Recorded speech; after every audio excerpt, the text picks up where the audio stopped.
저는 오늘 예수님 부활하신 이 부활주의를 맞이해서 예수님이 다시 살아나셨다는 것이 하나님의 백성인 구원받은 성도들에게 어떤 의미가 있는지에 대해서 같이 한번 살펴보려고 합니다. 제일 첫 번째 예수님의 부활은요, 죄 용서의 선포입니다. 그러니까 예수님의 부활이 우리에게 주는 첫 번째 가장 강력한 메시지는 여러분의 죄가 다 용서되었다라는 승리의 선포예요. 본문 54절에 사도 바울이 이렇게 말합니다. 예수 그리스도의 부활은 사망을 이긴 승리이고 죄를 이긴 승리라고 말해주고 있어요. 제가 다시 한번 읽어드리겠습니다. 이 썩을 것이 썩지 아니함을 입고 이 죽을 것이 죽지 아니함을 입을 때에는 사망을 삼키고 이기리라고 기록된 말씀이 이루어지리라. 사망아 너의 승리가 어디 있느냐? 사망아 네가 쏘는 것이 어디 있느냐? 사망이 쏘는 것은 죄요 죄의 권능은 율법이라. 우리 주 예수 그리스도로 말미암아 우리에게 승리를 주신 하나님께 감사하노니. 아멘. 예수님이 다시 부활하셨다는 것은요, 저희들이 이 썩을 육체가 썩어 없어지지 않고 다시 영원히 산다라는 것을 확인시켜 주신 거예요. 이 말은 뭐냐? 이제는 더 이상 죄 때문에 우리는 죽을 인생이 아니다라는 것이에요. 예수님이 부활하셨다는 말에는요, 죽음이 전제되어 있습니다. 그러니까 죽지 않고는 부활했다라는 이 말이 성립이 되지 않습니다. 그럼 예수님이 왜 죽었을까요? 그리고 예수님은 왜 다시 살아나셨을까요? 그것은 저와 여러분 인간의 죄 때문이에요. 아니, 인간의 죄 때문에 예수님이 죽어야 됩니까? 우리 이렇게 생각할 수 있어요. 그럼 먼저 죄는 무엇일까요? 인간의 죄는 무엇일까요? 인간의 가장 근본적인 죄는 하나님을 하나님으로 인정하지 않는 겁니다. 창조주 하나님을 창조주로 인정하지 않는 거예요. 피조물이 하나님과 같이 되려고 합니다. 창조주 하나님 앞에 겸손하지 않고 하나님을 대듭니다. 그것이 인간의 죄예요. 그러니까 우리가 알고 있는 이 세상에 나타나고 있는 죄악들은 근본적으로 하나님을 하나님으로 인정하지 않는 그 죄에 대한 결과물들이에요. 가장 기본적인 인간의 죄는 하나님을 하나님으로 인정하지 않는 겁니다. 그럼 그 죄에 대한 결과 무엇일까요? 죽음이에요. 성경에서 분명히 말합니다. 하나님을 하나님으로 인정하지 않는 인간은 죽어야 된다는 것이에요. 그런데 하나님께서 인간의 죄에 대한 값, 죄에 대한 결과인 죽음을 인간에게 묻지 않으시고 예수님에게 그 인간의 죄를 짊어지게 하셔서 예수님이 대신 죽어주신 거예요. 그래서 예수님이 죽어주셨기 때문에 예수 그리스도의 죽음과 부활을 믿는 성도들은 죄 때문에 더 이상 죽을 일이 없다라는 것이에요. 왜? 죄에 대한 값을 예수님이 지불하셨기 때문이에요.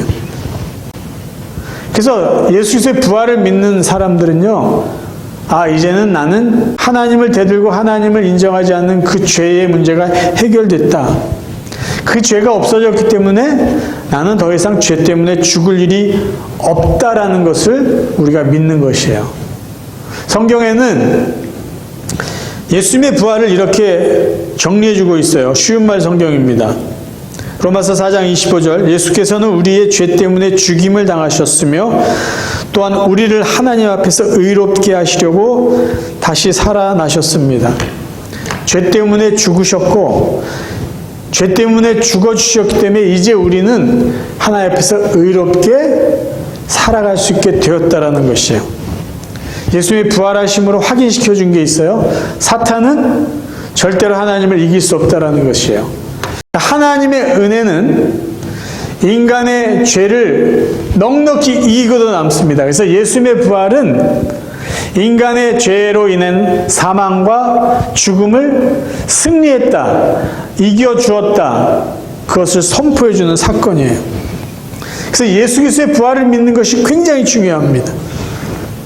그 부활을 믿어야 우리가 죄 용서받게 되는 것이기 때문이에요. 두 번째, 예수님의 부활은요, 성도의 부활을 보증해 줍니다.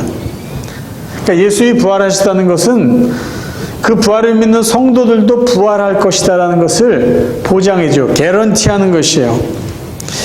예수님이 부활하시기 전에 이 세상에는요, 부활이라는 게 없었어요. 성경에 보면 죽었다 다시 살아난 사람이 이야기가 있는데요. 맞아요. 죽었다 살아난 사람은 있는데 그것을 부활이라고 말하지 않습니다. 왠지 아세요? 죽었다가 살아난 사람은요, 다시 죽기 때문이에요. 그러니까 다시 살았는데 죽은 것을 부활이라고 이야기하지 않습니다. 예수님의 부활은요, 영원히 죽지 않는 거예요. 분명히 죽었는데 다시 살아나셔서 영광의 몸으로 영원히 사는 것을 부활이라고 말합니다. 근데 오늘 우리가 읽은 본문에 보면요, 오늘 본문에 보면은 바울이 예수님의 부활을요, 잠자는 자들의 첫 열매가 되었다고 말하고 있어요. 15장 20절입니다. 이제 그리스도께서 죽은 자 가운데서 다시 일어나사 잠자는 자들의 첫 열매가 되셨도다. 여기서 첫 열매라는 데는요, 굉장히 중요한 의미가 담겨 있습니다. 예수님이 부활하신 날은요, 유대인의 절기로 보면 안식일 다음 날이에요. 그리고 안식일 다음 날이 유대인 절기로 말하면 뭐냐면요, 초실절이라고 합니다. 초실절. 초실절은 곡식의 첫 열매를 따는 때예요. 곡식이 익은 첫 열매를 수확하는 때를 초실절이라고 말합니다. 그래서 바울이 예수님이 부활하신 것은 잠자는 자들의 첫 열매가 되셨다라는 말은 예수님이 부활한 것처럼 예수님의 부활을 믿는 사람들도 예수님처럼 앞으로 부활할 것이다라는 것을 의미를 담고 이야기한 내용이에요. 예수의 부활을 믿지 않는 사람은요, 영원히 죽기 위해서 사는 사람들이고요. 예수 그리스도의 부활을 믿는 사람은요, 영원히 살기 위해서 사는 사람들이에요. 그래서 예수 그리스도의 부활을 믿는 것이 중요합니다. 예수님이 부활하셨다는 걸 믿는 건요, 다시 말해서 나도 예수님처럼 부활할 것이야, 이것을 믿는 것이기 때문이에요. 세 번째, 예수님의 부활은요, 천국의 약속입니다. 그러니까 예수의 부활을 믿는 것은요, 천국에 대한 소망을 갖는다라는 말과 같습니다. 본문에 있는 내용을 또 읽어드립니다. 15장 52절, 53절이에요. 나팔 소리가 나매 죽은 자들이 썩지 아니할 것으로 다시 살아나고 우리도 변화되리라. 이 썩을 것이 반드시 썩지 아니할 것을 입겠고 이 죽을 것이 죽지 아니함을 입으리로다. 무슨 이야기를 하고 있을까요? 이 몸은 썩어서 없어질 것. 맞아요. 그런데 다시 부활해서 썩어질 이 육신이 썩지 않는 영원한 부활체로 살게 될 것이다라는 거예요. 예수님이 이 세상에 오셔서 그 전에 어떤 사람들도 말하지 않았던, 또 말할 수 없었던 부활에 대해서 이야기하셨어요. 자, 예수님께서 이르시되 나는 부활이요 생명이니 나를 믿는 자는 죽어도 살겠고 무릇 살아서 나를 믿는 자는 영원히 죽지 아니하리라. 그 전에 이런 말 한 사람이 없어요. 근데 예수님이 이 말씀을 하셨고요. 또 나중에 또 제자들에게 무슨 말씀하셨냐면요, 내가 부활해서 너희들이 살 곳을 준비하러 가겠다라고 말씀하세요. 요한복음 14장 2절입니다. 내 아버지 집에 거할 곳이 많도다. 내가 너희를 위하여 거처를 예비하러 가노니 가서 너희를 위하여 거처를 예비하면 내가 다시 와서 너희를 내게로 영접하여 나 있는 곳에 너희도 있게 하리라. 그러니까 부활에 대한 이야기만 하신 게 아니라 내가 너희들과 함께 살 곳을 준비해 놓고 너희들을 데리러 오겠다고 약속하겠어요. 그러니까 예수님이 약속하신 그곳, 천국은 어떤 곳일까요? 요한계시록에 잠깐만 보여줘요. 아주 조금만 보여주는데요. 그 내용이 이렇습니다.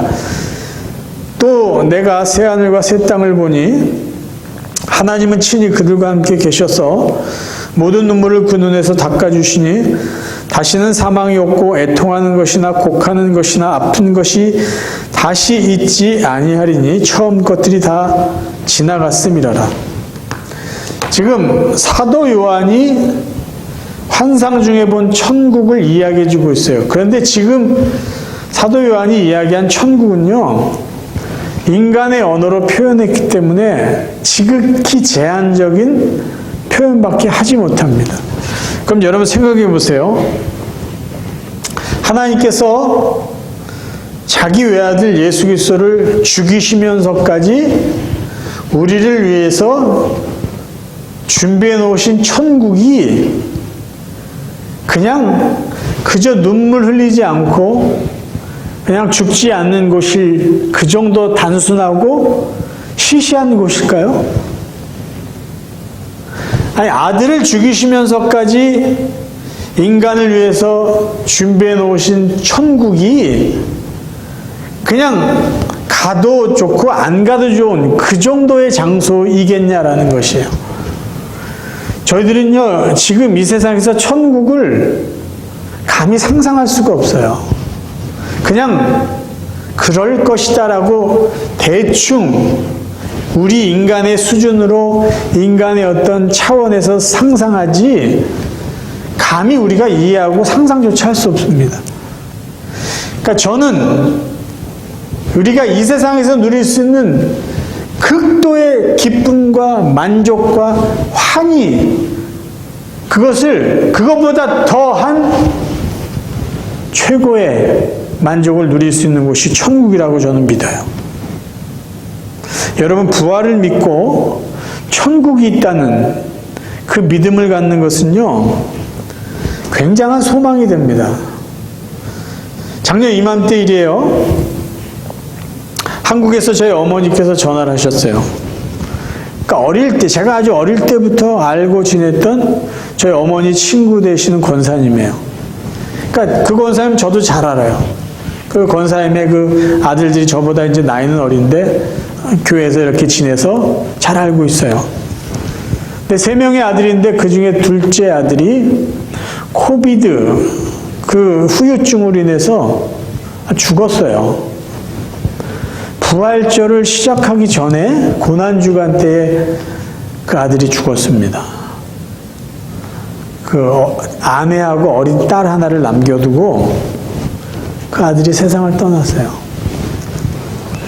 너무 일찍 세상을 떠나서 그 엄마 마음이 너무 힘든 거예요. 그러니까 그 전에 그 아들이 병원에 입원해서 힘들어한다, 혼수 상태다 해서 저도 금식하면서 일주일 넘게 계속 기도했는데 하늘나라 갔대요.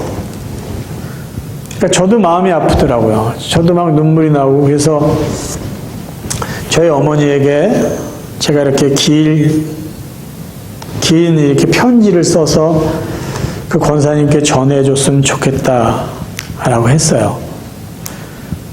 그리고 작년 한국 가서 그 권사님 만나 뵙고 같이 또 눈물 흘리고 위로하고 기도해드리고 왔습니다. 근데 여러분 생각해 보세요. 자식을 먼저 보내면 가슴에 묻는다고 했는데 사랑하는 아들을 먼저 하늘나라 보낸 이 권사님이 무엇을 가지고 위로를 받을 수 있겠어요? 천국의 소망 아니면요, 그 아들을 잃은 그 아픔을 이길 수가 없습니다. 그래, 이 세상에서는 여기까지지만 조금만 기다려라. 네가 먼저 가 있는 그 하늘나라 나도 곧 갈 거야. 기다려라.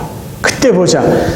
이 천국에 소망이 없다면요, 이 어머니는요, 아들을 먼저 하늘나라 보낸 그 슬픔을 결코 이겨낼 수가 없을 것이에요. 여러분, 천국이 있다라는 것은요, 하나님은 공평하시다라는 것을 확인시켜주는 겁니다.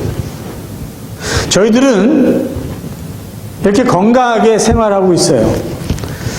근데 세상에는요, 저희들이 잘 알지 못해서 그렇지만 일평생 이 세상에 태어날 때부터 2발로 걷지 못하고 누워서 살다가 세상을 떠난 사람도 있어요.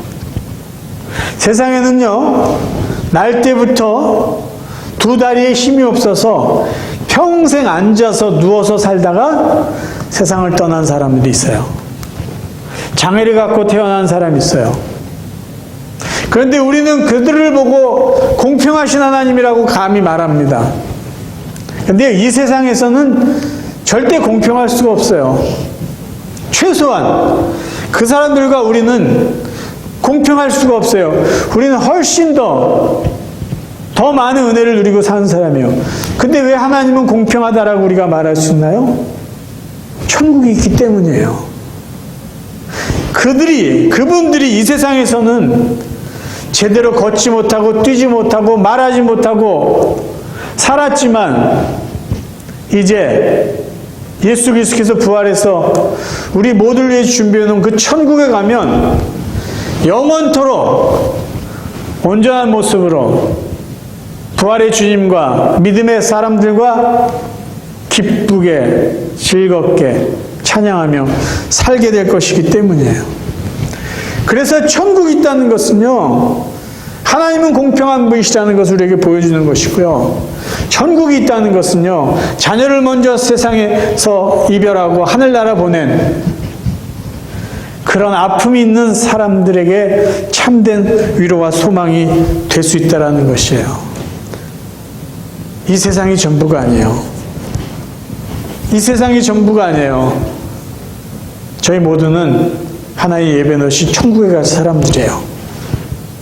그래서 이 세상에서 구조적인 모순 속에서 억압받고 신체적인 어떤 장애를 갖고 불편하게 산다 할지라도 천국이 있기 때문에 우리 모두에게는 소망이고 위로가 될 수 있다라는 말씀입니다.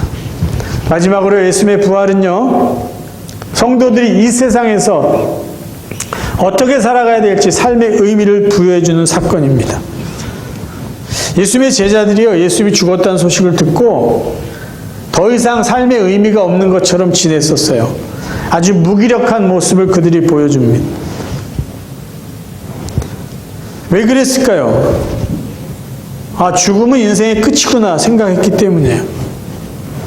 여러분, 죽음이 이 세상에서의 삶이 나의 인생의 끝이라고 생각하는 사람들은요, 그들의 삶의 궁극적인 목적이 뭔지 아세요? 오래 사는 거예요. 오래 사는 거예요. 특별한 의미가 없어요. 그냥 오래 사는 거예요. 그래가지고 건강하겠다고 가진 노력들을 다 해요. 그냥 오래 살고 싶은 거예요. 왜? 죽음은 끝이니까. 이 세상에서 더 오래 버티고 싶으니까. 근데 결국은 뭘까요? 죽음이에요. 그런데 예수님의 부활이 있다, 우리도 영원히 산다, 이것을 믿는 사람은요, 이 세상 삶에 그렇게 미련을 두지 않습니다. 이 세상 삶이 귀한 걸 알아요. 그래요. 하나님이 부르실 때까지 이 세상에서 우리가 의미 있게 살아야 돼요. 그런데 우리의 인생은 이 땅에서 끝이 아니기 때문에 우리는 영원한 삶을 살기 위해서 준비하며 살아가는 사람들이 되는 것이에요. 고린도서 15장은요, 부활에 대한 이야기를 1절부터 58절까지 하고 있어요. 58절, 짧지 않은 내용이에요. 사도 바울이 부활에 대한 이야기를 다 한 다음에 마지막 58절의 결론을 이렇게 맺고 있습니다. 그러므로 내 사랑하는 형제들아, 견실하며 흔들리지 말고 항상 주의 일에 더욱 힘쓰는 자들이 되라. 이는 너희 수고가 주 안에서 헛되지 않은 줄 알미라. 여러분, 부활에 대한 이야기를 다 해요. 우리도 부활할 것이다. 근데 결론이 부활하고 잘 맞지 않아요. 그러므로 내 사랑하는 형제들아, 항상 주의 일에 더욱 힘쓰는 자들이 되라. 왜냐하면 너희 수고가 주 안에서 헛되지 않기 때문이다라는 거예요. 먼저 저희들은 사도 바울이 이야기하는 천국의 이야기, 부활의 이야기를 귀담아 들을 필요가 있어요. 왜냐면요, 사도 바울이라는 이 사람은요, 천국을 미리 경험해 본 사람이기 때문이에요. 제가 현대어 성경으로 읽어드리겠습니다. 고린도서 12장 이처럼 자랑을 늘어놓는 것은 모두 어리석은 짓이지만 조금 더 자랑을 하겠습니다. 주께서 보여주신 환상과 계시에 대해서입니다. 14년 전에 나는 하늘로 들려 올라간 일이 있습니다. 내가 몸까지 올라갔는지 아니면 내 영만 올라갔는지는 묻지 마십시오. 그것을 대답할 수 있는 분은 하나님 뿐이십니다. 어쨌든 나는 낙원으로 올라갔고 거기서 인간의 능력으로나 말로는 도저히 그려낼 수 없는 놀라운 사실을 들었습니다. 그러나 그 내용 또한 아무에게도 말할 수 없도록 금지되어 있습니다. 그러니까 바울이 자신이 본 천국에 대한 이야기를 자세히 다 말할 수가 없어요. 하지만 그는 천국을 갔다 온 사람이에요. 그래서 바울이 부활에 대한 이야기를 하고 천국에 대한 이야기를 할 때 우리가 귀담아 들을 필요가 있다는 것이에요. 그럼 바울은 왜 부활에 대한 이야기를 계속 이야기한 다음에 주의 일에 힘쓰십시오. 여러분들의 그 수고가 헛되지 않을 것입니다. 라고 이야기했을까요? 그가 천국 가서 본 게 있기 때문이에요. 무엇을 봤을까요? 예수의 말씀을 먼저 듣고 설명하겠습니다. 마태오 16장 27절 인자가 아버지의 영광으로 그 천사들과 함께 오리니 그때에 각 사람이 행한 대로 갚으리라. 예수님이 약속하신 이 말씀과 천국을 경험한 바울이 결론적으로 주의 일에 힘써라 너희들의 수고가 헛되지 않는다라는 말씀은 어떻게 의미가 통할까요? 바울이 천국 가서 보니까 주의 일에 힘쓴 자들을 하나님이 그냥 내버려 주지 않은 거예요. 상을 주신 거예요. 보상해 주신 거예요. 예수님의 약속처럼. 그래서 부활을 믿는 성도들이요, 주의 일에 더욱 힘쓰십시오. 왜냐하면 당신들의 그 수고가 헛되지 않기 때문입니다라고 말한 거예요. 그래서 저는 이것을 이렇게 비유해서 설명합니다. 우리가 예수 그리스도의 부활을 믿어서 죄 용서받고 우리도 부활하는 구원받는 것을 본봉이라고 말한다면 부활을 믿고 영생을 소유한 백성이 이 땅에서 주님의 일에 더욱 힘쓰고 살아서 천국 가서 상을 받는 것은 보너스와 같다는 것이죠. 그러니까 여러분들이 이미 본봉을 받은 사람들이에요. 구원의 은혜를 받은 사람들이에요. 근데 이제 저희들이 이 세상에서 주의 일에 더욱 힘쓰고 살면은 그 수고가 헛되지 않고 천국에서 하나님이 보너스를 여러분들에게 주실 것입니다. 그러니까 저희들은 이래도 복을 받고 저래도 복을 받는 사람들이에요. 왜? 예수님의 부활 때문에. 사랑하는 성도 여러분, 예수님이 부활하셨다는 것은요, 역사적인 사실이에요. 사실이에요. 지금은 저희들이 이런저런 논란을 가지고 그럴 수가 있냐 없냐 뭐 이런 논쟁들을 할 수 있지만요, 예수님이 부활하셨던 그 당시 몇 세기 동안은요, 예수의 부활에 대해서 그 누구도 반대하거나 논박하거나 그거 가지고 시비 걸지 않았어요. 왜? 사실이었기 때문이에요. 만약에 그때 예수님이 부활하신 것이 조작된 이야기라면요, 성경이나 역사에 그 이야기를 싸우고 가짜다 그런 증거들이 없을까요? 예수님 시대 몇 세기 동안은 그게 하나도 문제가 되지 않았어요. 근데 그 부활을 보고 확인하고 당연하게 어떤 사람들이 죽고 몇 세대가 지나니까 설마 그런 이야기가 나오게 됐다는 것이에요. 중요한 건 예수님의 부활은요, 역사적인 사실이라는 거예요. 또 하나, 예수님의 부활은요, 믿음의 사건이에요. 증명해야 될 사건이 아니에요. 긴가민가 확인해보자가 아니라 예수님의 부활은 우리가 믿어야 될 믿음의 내용이라는 것이에요. 그래야 우리도 부활하고 그래야 우리도 영원히 살 수 있는 것이기 때문이에요. 예수의 부활을 믿는 여러분, 계속해서 그 부활의 소망으로 사시길 바라요. 그리고 우리는 천국 가서 살 것을 믿음으로 바라보고 기대하며 살 수 있길 바라요. 그렇다면 이 땅에서도 우리는 주님의 일에 힘쓰시길 바랍니다. 왜요? 상을 받을 헛되지 않은 수고이기 때문이에요. 부활을 믿는 성도 여러분, 천국에서 받을 상을 준비하면서 이 땅에서도 최선을 다하며 살아가는 부활의 성도들, 믿음의 성도들 되시기를 주님의 이름으로 축원합니다.